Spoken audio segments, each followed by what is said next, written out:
How's it going? October 10th. Back, you'll be all set. Should be all set. Seven. All right, Chairperson Handle, the floor is yours. You're opening up Health Services Committee meeting at 6:01 p.m. We have 3 resolutions.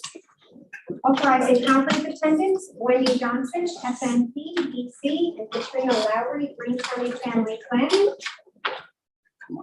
Handle. Boomer. Blumer. All in favor? Aye. Opposed? That's carried. Accepting minutes, Medical Professional Advisory Committee, Utilization Review Committee, October, November, and December, Q4 2022. True. True and Davis, all in favor? Aye. Opposed? That's carried. Accepting minutes, Medical Professional Advisory Committee, Utilization Review Committee, January, February, and March, Q1 2023. Davis. Davis, Hobart, all in favor? Aye. Opposed? That is carried. Is there anything else? Deputy Director is here in case anybody had any specific issues. Carrie Miller. Carrie was trying to hide back there. Was she there? I just busted that. I knew she was present, but I didn't think she wanted to speak. I got one. Anything else? I just got one question, Carrie. The last rabies clinic in Carroll, how was that? Was there well attended? It was pretty well attended. I know there was some traffic issues. I don't know if something was happening on Main Street where they Water problem. Yeah. rerouted through the park, but it went fine. Well, fine. Yeah, that's a great location. So that's the last one, correct? That's the last Okay. So we did 4 there? one. We did 4, yes. Okay, good. How did the event go about the tick? Well, we didn't put as many people there, but I'll tell you, she put on such a great presentation. I have a copy of that, but I could, submit to her. It's very, very good. Very good. Is that Yeah, I know. It's paper presentation No, or it's a PowerPoint. if you would send that to us, then I will Absolutely. distribute. Really interesting. Thank you. Is there anything else to come before help? Motion to close. Second. Second, we are closed. Good job. Thank you, Carrie. Sorry, Carrie. Thank you. I think that was the shortest health services in a very long time. You're welcome. It's gonna be a short meeting, there's not much on the agenda. It's gonna have a volleyball. Carrie, do not jinx us. Okay, sorry, Bye, Margaret. take it back. It's nice and cool in here though. That's why I have my jacket on.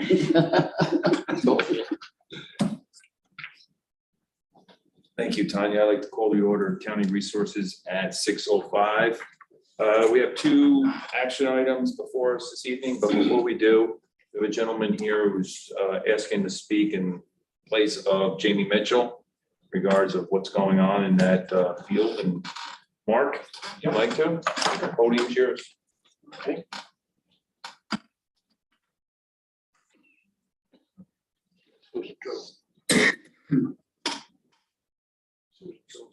Good evening, I'm Mark Corlett, a resident of Caro, speaking on behalf of a newly formed non-for-profit Greene County Animal Alliance.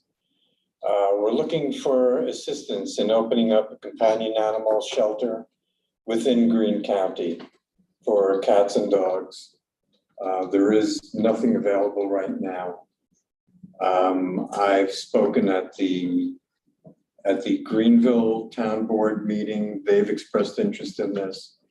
And I think all the towns have some interest in dealing with what's become a bit of a crisis in terms of overpopulation of feral cat colonies and dogs running around on the streets. And there's no real sustainable effort to get that under control within the county. It's being basically taken care of by volunteers such as Jamie and Susan True, who offer their own time to foster strays and try to reduce the population.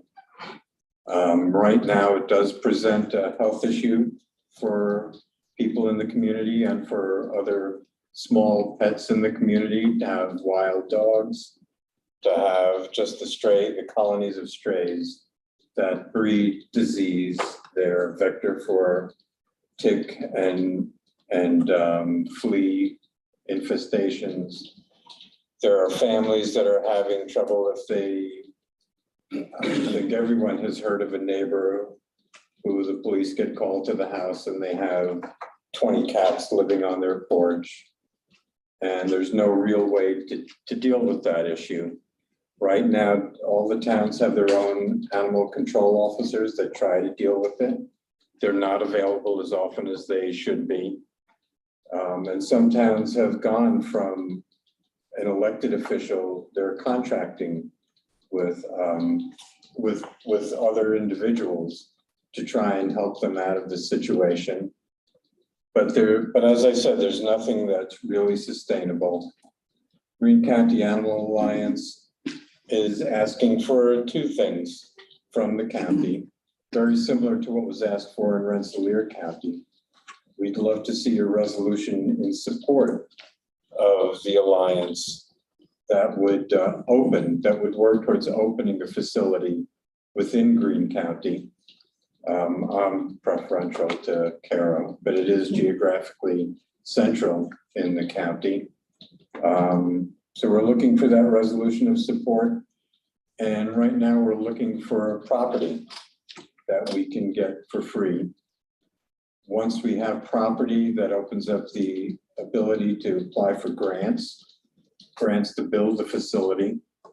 We're looking for a parcel of land somewhere between 5 and not bigger than 10 acres. The facility would be about a 5,000 square foot facility. Again, we're not trying to duplicate what's in wealthier counties. We're not looking for a $5 million plant here. We're looking for something that would be sustainable in Greene County and keep the money in Greene County. Right now, if we have an animal rescue, the animal is brought to Columbia Green Humane Society. And so the money that we would spend anyway is being spent in Columbia County and not here in Greene County. I'm trying to keep this brief. So someone who said they had to get to a soccer game tonight. Volleyball. Volleyball, okay. Either one of them. Yes, please. So on the mountaintop in the town of Hunter, Yes. Linda Schultz has already set up a non-for-profit organization. She catches feral cats and neuters and spays them and then releases them again. Maybe you should give her a call and talk to her and see how she's doing it and what's going on. I know she has been successful at this for many years back when I was supervisor for the town of Hunter. So she's been doing it for. What was her name again? Linda Schultz. Linda Schultz? So we'd like to do the same thing. Right now, we have volunteers who try to trap, neuter, and release again. But they're doing it out of pocket. And they're spending hundreds or thousands of dollars of out-of-pocket expenses. Right, but that's her situation is being supported by the town of Hunter donations. She actually goes out and promotes it and does. I'm just trying to give you an avenue of a way to get started rather than looking for 10 acres and a 5,000 square foot building. This might be a good boots on the ground kind of thing for you to start and talk to her and get started. We have that without the not-for-profit individuals. Susan is one of the individuals. Jamie, who was going to speak here and who couldn't make it tonight, also does that. She's the one who got the dog runs put in out on the point in Catskill.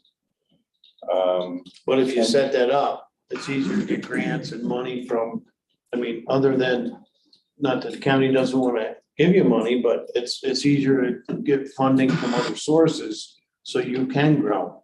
Well, we do have fundraising that's ongoing. We thought that it would be just more sustainable. Grants come in. It's harder to get grants for a corporation than for a facility. So you would be looking for a yearly donation from the county. The donation, our plan is to do as much as we can through grants. What we're looking for from the county is support for a county-wide or group that could support the individual groups like the ones on the mountain and our local people and the property. 10 acres is, 5 acres is what we thought would keep us a good distance from neighbors, even in a commercial zone. So at that point, that's where we would start looking for state and federal grants. So what's your projection for the cost of the 5 to 10 acres? We've seen property, we were hoping to get it free. We were looking at a couple of places. No, I know, but you're not gonna, nobody's gonna donate it to you. You're gonna have to buy it, so you're looking for money to. So what we had thought we could get away with was $150,000 for 5 acres and a 5,000 square foot building. I mean, you can do the math. I don't know what the going rate is now anywhere. But there are new regulations coming down from the state as far as even current shelters have to be, non-porous floors. They've got to be up to a certain grade, so, I mean, we'll be factoring that in, but the basis really for us to get started and launched is land. Because based on that, then we can go forward. Nobody's gonna give us a grant based on, Nobody's this is gonna our give you a pension. grant, not based on having done your homework and say, listen, I need $500,000 because the property's gonna cost me 150, the building's gonna cost me 250. And that, you know what I'm saying? You really have to get all the ducks in a row. and they come. Understood. But, I mean, I can't speak for the rest of the people, but I think it's a great idea and I would support it, but I without, think it's a good idea, but has anybody reached out to the Columbia Greene Humane Society to see if they would be interested in putting a building in Greene County? We haven't made that request, but in speaking with them, their feeling is that they are capable of handling whatever strays Greene County has. well, yeah, It but they seems moved like out of there's a here. problem. But they haven't, but the fact is that they just won't accept all animals. They won't accept feral cats. They won't accept disease animals. Even pregnants, they don't have fosters available to foster pregnant moms to give So I think birth, that the should same be our place. first step. Are we going Well- to reach out to them? Well, they moved out of here years ago, Right. Yeah. right? They were Say here. that there's a need. Just understand, But we have reached out to them, not as far as building another facility over here. That could be a possibility, but Just because they're already established, your organization is great, correct. it would be a help, like Daryl was saying. Correct, but we say we have a colony of cats of 30. We've got 15 kittens, 15 adults. So we start the process of collecting them because they go to the bathroom outside, they carry diseases, and the kittens are suffering. I've seen some horrific cases this year. I don't want to do it again. But then we start to bring them over to either Animal Kind or Columbia Greene. Right. And then at a certain point, I walked in there with 2 and they said, oh, that's it, no more. There were 15 more to collect. So It seems like we should have a conversation with them before. we- right, but the big thing with that is that Columbia Greene gets funding through various grants, so they're well Correct. established. Right. So they're gonna be like in competition, so there's not gonna be a whole lot of help going on there. All right, so would you happen to know what they receive in funding? Their budget? They must have a, not-for-profit, yeah, I'm sure we could, get statement, those financial figures. statement. But it doesn't go to the point where you can bring ferals over to get fixed as a TNR.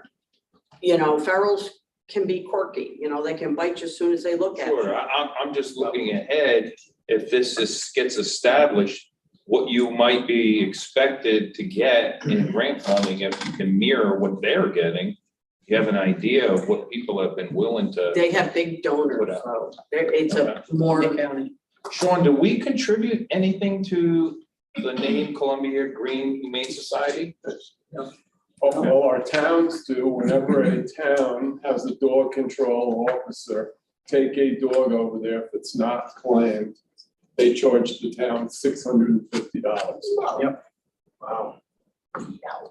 Like I say, I would I'd like call to see Linda how because often she that has happens. been successful Greenville hasn't had. many years of doing it, just to get you started. Two or three. And, I mean, I'm sure a letter of support from us isn't a problem, but it seems to me you have a lot of homework to do. I mean, because Yeah, you're, of course, we're grassroots. I'm just saying, so if you're gonna look to set this up, and you're looking for grants and stuff, you really gotta be able to say, this is my cost, this is what I need, this is how it's gonna operate.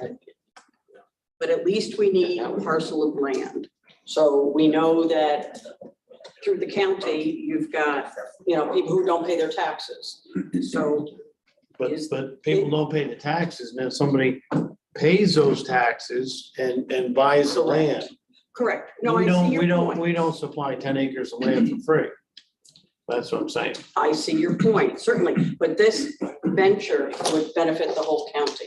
It would, but you And really don't have people- enough information, in my eyes. You'll get it. Tonight They're- to- This is their first step. I know, Yeah, I'm just They're saying, they're doing their homework. They're looking for support tonight.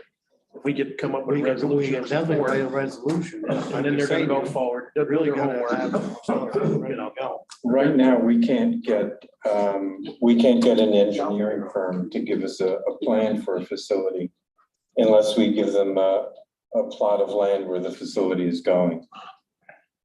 So we're trying to start this. And it is a hard start.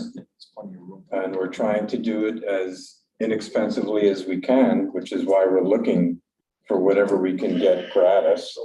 We've approached other landowners to try and get that 5-acre site so that we can get this off the ground. Did you approach the state?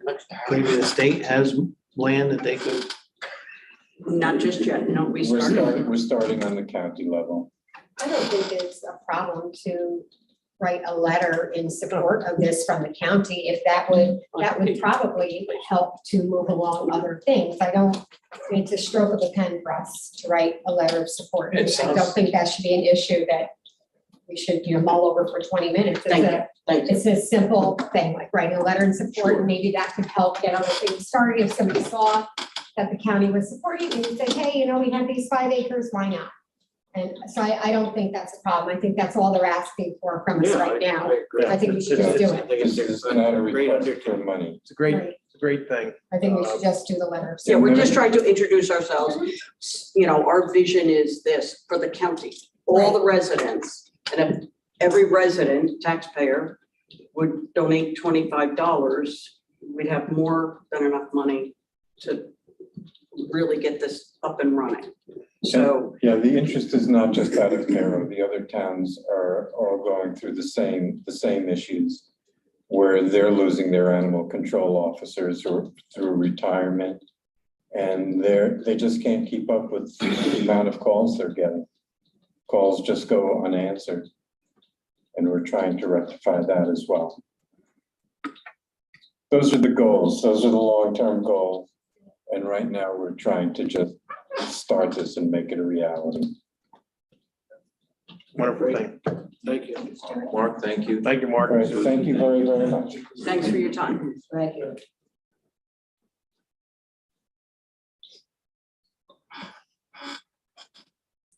All right, moving forward here, we've got the 2 action items. First one, authorizing public hearing for agricultural district number 124 and designating 30-day annual inclusion period, 2023 annual review. I need a motion. True. Viveras and second by True. Any discussion on this? All in favor? Aye. Opposed? So carried. Second is approving the capital project, Columbia Green Community College, critical and emergency repairs. I need a motion on that. Overbought. We have Dorrington and Overbaugh. Any discussion? Oh, Lucas also second on that? All in favor? Aye. Opposed? So carried. Anything else come before county resources? Motion to close. No second. All right, True to close and seconded by Thornton. We are closed. Lost control. That's all right, Patty, you brought it back. And, I had to-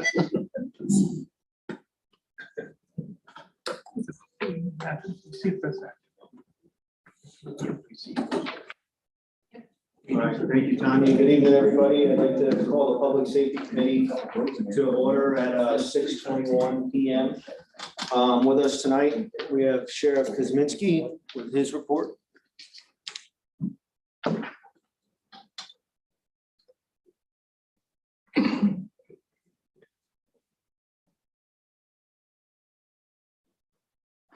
Good evening, everybody.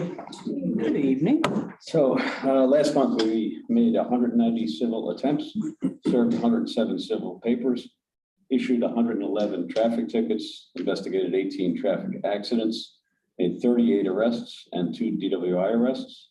We handled 477 calls for service and made 158 traffic stops.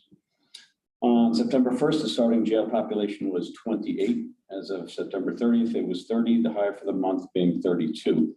Corrections officers did 16 transports, traveling 2,281 miles, totaling 75 hours, moving 34 inmates. And we have 2 state-ready inmates in our custody.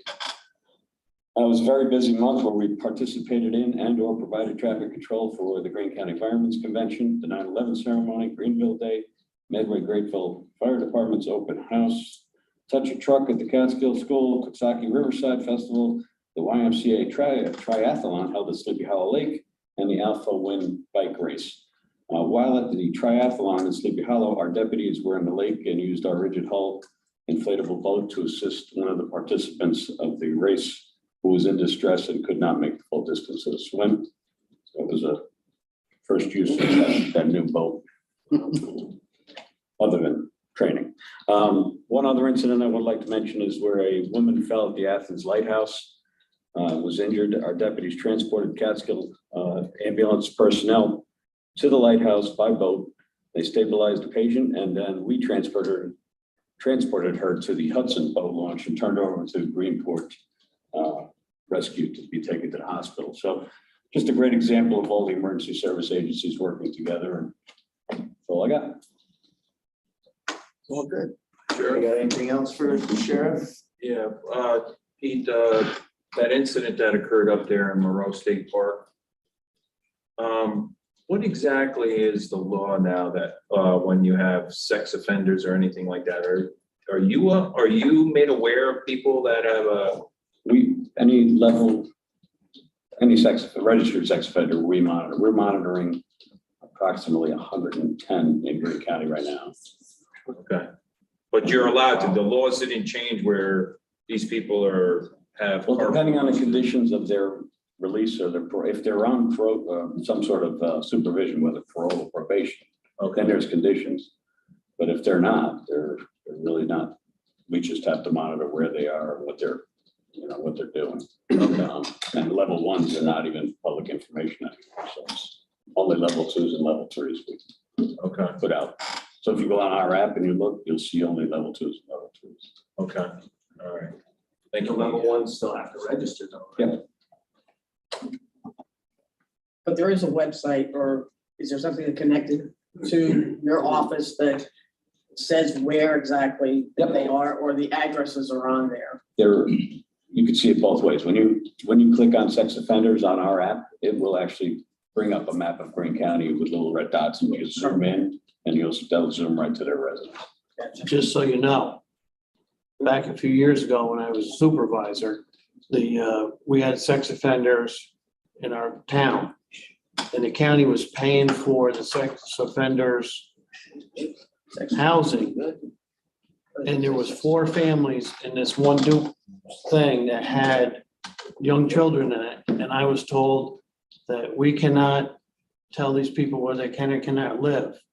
So you had a family living next to this guy who was a registered sex offender. And I went to the owner of the building and he told me, he says, well, maybe the parents ought to watch their kids a little better. So when I brought this to the county a few years ago, and trust me, it was not a happy experience. I was told there's nothing you can do. So for me, this is a problem.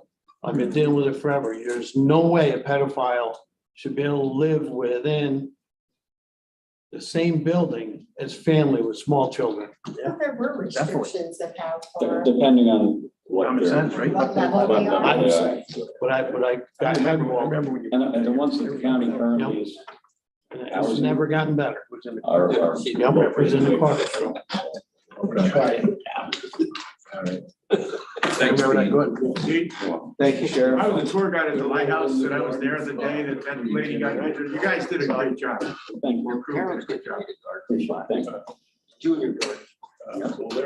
Thank you. Thanks, Pete. All right, and the Director of the 911 Center, John Farrell. Good to see you back, John.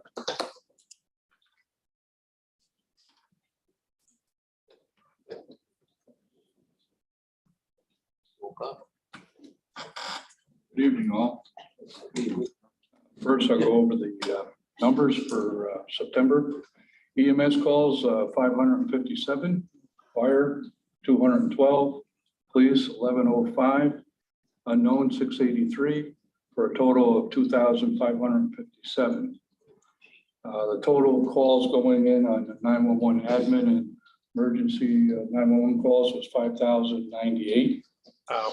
Under mutual aid, EMS mutual aid was 32 and fire was 4. Under hazmat calls, we had 2 calls on the New York State Thruway. They were both in the town of Coxsackie. And as far as the fire investigation team, there was 1 structure fire that they responded to in Prattsville and 1 in Sleepy Hollow Lake in Coxsackie. Tonight you have 2 resolutions. The first one, the capital project 141, which is the emergency management performance. This grant will be used for consultant costs to work with Dan King in regard to updating all the plans in the office.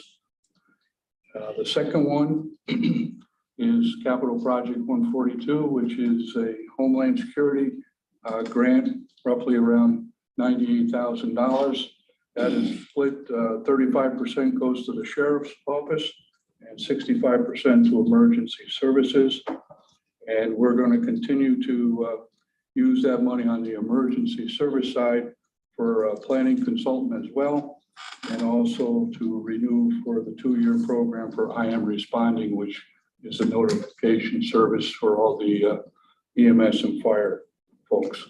And we have a list of some equipment for the sheriff's office, obviously, in there. Another work that's going on, currently this whole entire month, we're concentrating on the grants that need to be submitted to the state by the first of next month. Right now, I'm working with Columbia County with the regional hazmat grant.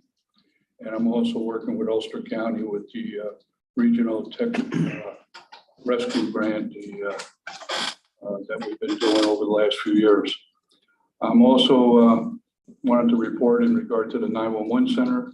We currently have 12 dispatchers and we are training 2 at the moment. They just got done out in Montour Falls and they came in this week to start their process of training with our FTEs. And next Wednesday, we're moving forward to hire 2 more interviewing. So the goal is by April of 2024, we'll have a full staff of 16. And I have to say the changes that were made to hire off the street and move forward has really been very, very successful. And the 2 individuals that just completed training, they were put on the A line or 8 at night in the morning, and both of them are doing a great job. I want to just say also that, again, as I said to Sean, Jimmy has he's got a good feed of that room and doing an excellent job. And under fire, we continue to have fire training. We just completed the New York State Traffic Incident Management System. And this month that we're in now, we're doing water supply operation and highway safety emergency response. I also have with me is Sean Hotelin, who will give a report on EMS at this point. And as he's coming up, is there any questions? How do you make out with the receptiveness from the schools as far as, how's that going?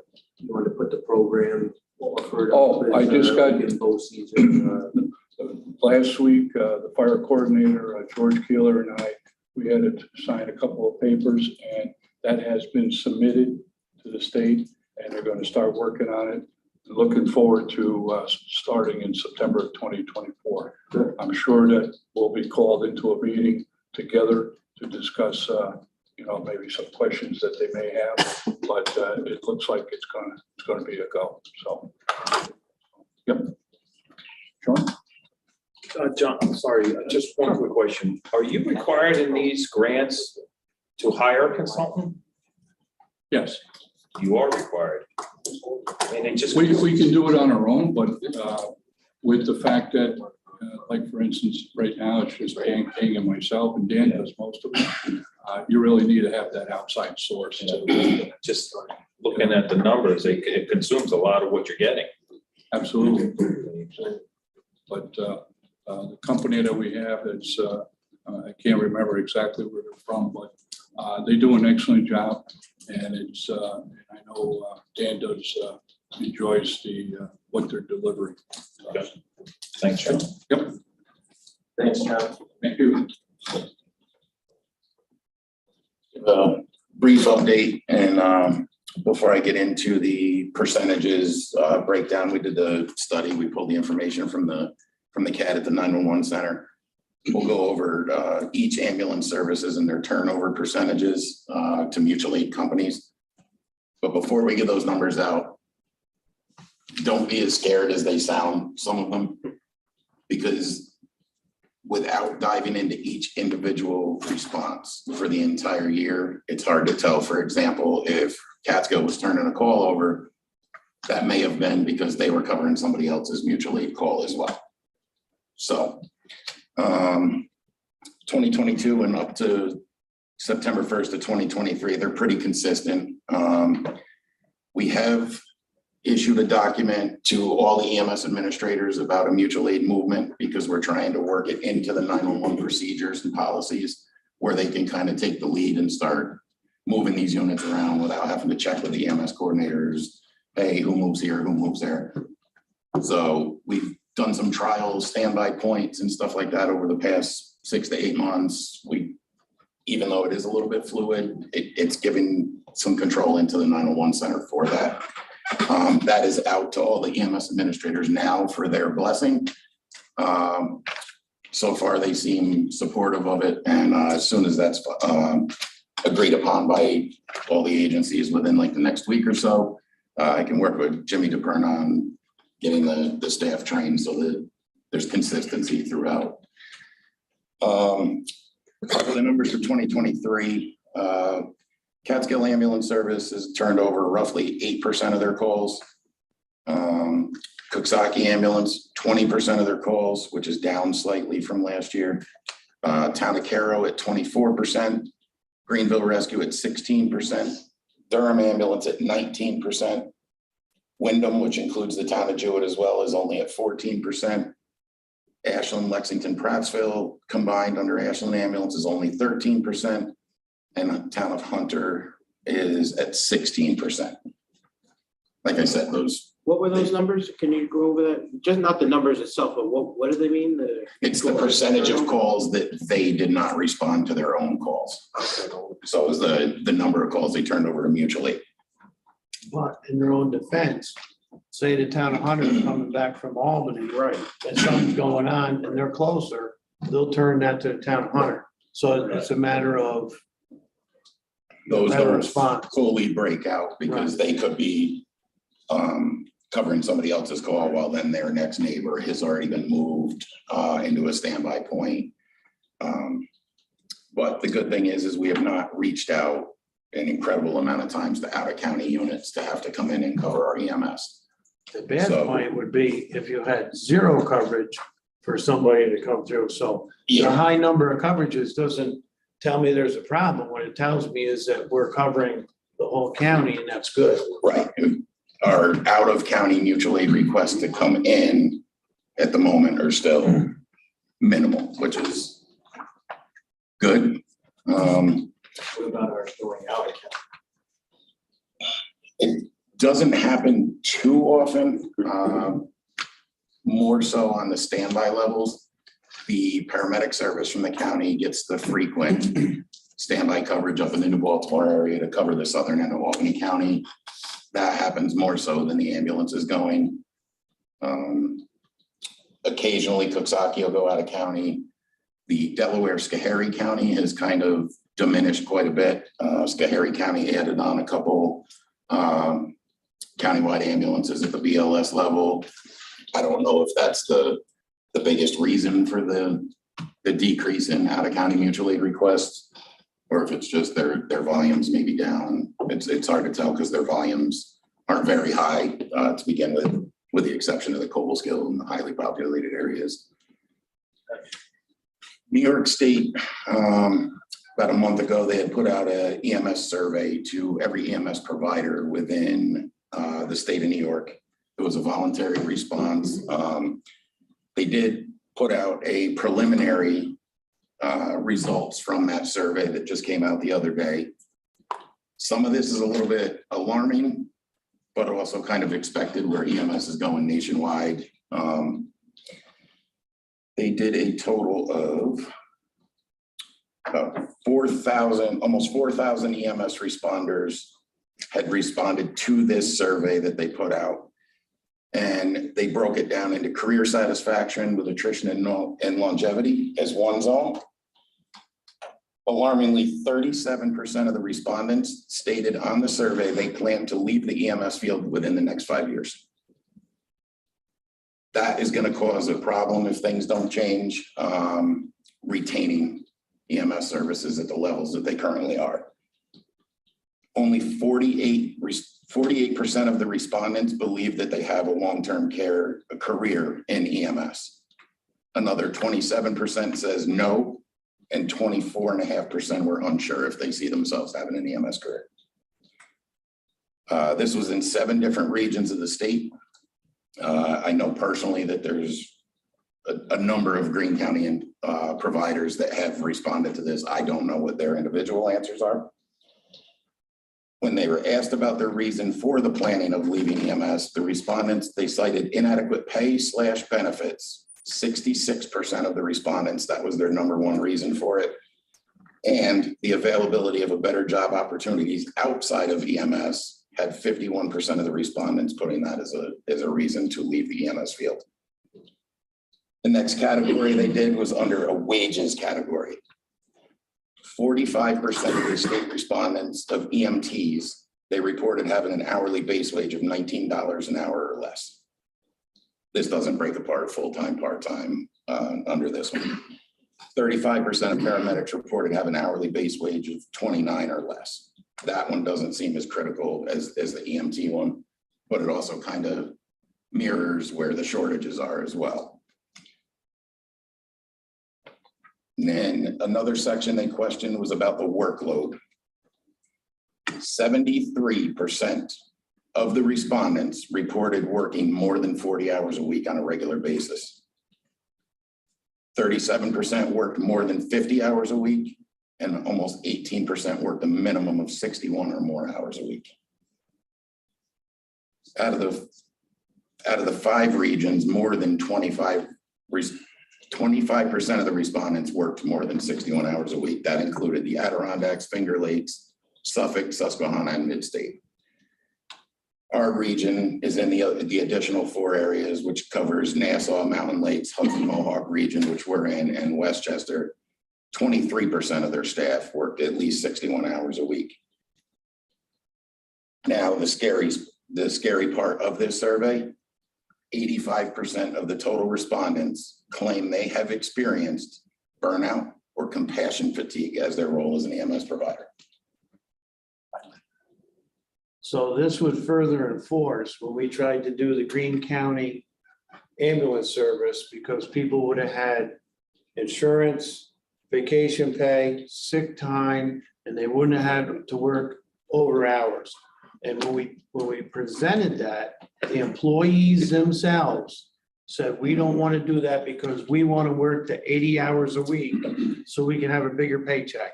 So in other words, what we tried to do 10 years ago, not only was ahead of the game, it's what they're asking for now. Right. And my personal feeling is you're gonna see a lot of the areas within the state focus on that and the quality of care that's going on throughout the entire state. And it's gonna bring up the question that there's gonna need to be some serious looking into how EMS is delivered throughout, not just Greene County. Everybody's dealing with the same shortages, the leaving the careers. But that's just to give you guys a ballpark that we're not alone. But it's also something. We to would start- be alone to if start we paying accepted attention. that and did that whole project, because we would be above grade for everybody, and they would have realized it. So we'll have to look at it again, but until you get your employees to change their mindset, saying that they're better off, which now they're realizing that they would have been, that's the difference. Let me tell you, $19 an hour, I wouldn't. do Yeah, but that job you for take $19 $20 an hour, and all of a sudden you're getting sick pay, you're getting health insurance. Nope, No? $19 an hour, hell no. Not for the job that these people You know have what? to do, the things they have to see. When you add it no all way. together, you're not making $19 an hour, you're making $60, $70 You an go to hour. Walmart and make how much to start and get all those benefits too, and not go through half of what these people. have to go We through. ran the numbers I think and we're it out of was, our minds. $19 an hour is not enough money for that job. When somebody can sit at a desk and type a letter and make $19 an hour, and these people, but we don't place enough value on them. That's just where the numbers are peaking throughout the state. So just something to keep in the back of your mind that they're starting to narrow down some of the reasons and why people are leaving. So I missed in the beginning what you said. Where did this report come from? That was the benefits and all that. Yeah, where did the numbers come from? Those came from, the state put out a survey to EMS providers throughout the state. Okay. And that was their preliminary results out of the. So it came from the State Department of, I don't know if it was DOH or if it was a subcommittee Homeland. that had put that out. all right. so, this is actually for you and John both. So there was a problem in Diamond Notch last week or the week before, and I was asked about what the county can do or help or point somebody in the right direction as far as cell service in the notch.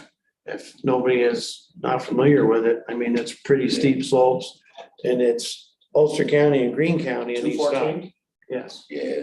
And so they were wondering what solutions there could be as far as a repeater, or I know you're not gonna be able to afford a tower or something, but they would like to start the conversation as far as what can we do, because My guesstimate would be that would be Somebody on the died there. cellular companies. I don't know if John has more about. I'm aware of that Manages that. situation. As a matter of fact, Chief Benjamin filled me in as soon as it went down. So we're looking at a couple of things. The first thing is to, obviously, we know we can't cover all the spots in where that gentleman was. Matter of fact, the forest rangers and the state police, they were by the patient, and they were radioing to Chief Benjamin. Chief Benjamin was radioing into our 911 center what was going on. In the meantime, yesterday I made a phone call to Comco to do a complete investigation, because Lanesville's been having some issues over the last couple of weeks. To go through their entire fire department with radio communication to see if there's any weaknesses, and then also look over the coverage area of that and see what we can do. And I told Dan when I met with him yesterday that once that report comes back, we'll bring it back to the table and see what we can do. But my immediate concern is that fire department, because he's claiming he's having problems. And, you know, all the towers, Neil Kelleher is on that thing 24 hours a day, and all the towers, everything's 100%. So it's telling me that it has to be a problem in his fire. Well, that's a bad location. Oh, absolutely. Because of the geography and, Yeah, right, I yeah, mean, the chief calls me up probably 3 or 4 times a week. right. Okay, at 7 o'clock in the morning, so I know. my day starts early with him. But that's the way it is in Lanesville. Well, thank you. But we're working on it, and I think it's next Thursday that New Compco is gonna meet with them. And I myself personally going up there as well. Thank you. Appreciate it. Welcome. Sean, when it comes to calls that come in for BLS or ALS service, is there a certain protocol you follow, or is there a book you go by, or There's, has it changed in the last couple of years, or? Slightly. The protocols themselves have not.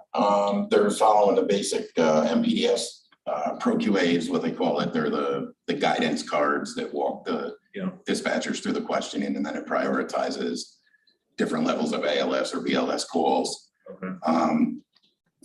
A few years ago, it was shortly after the addition of the second medic truck up on the mountaintop.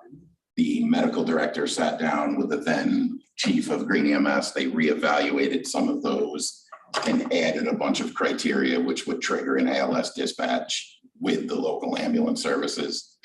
But as far as the cards, I believe they're only reviewed and updated on the national level because they're under national standards. Maybe every 3 years, unless there's critical additions or deletions out of that card set.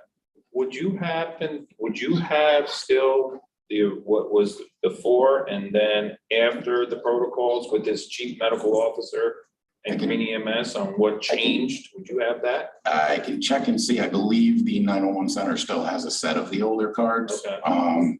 We can check and see if we can go back and see what was added into the to the list. All right.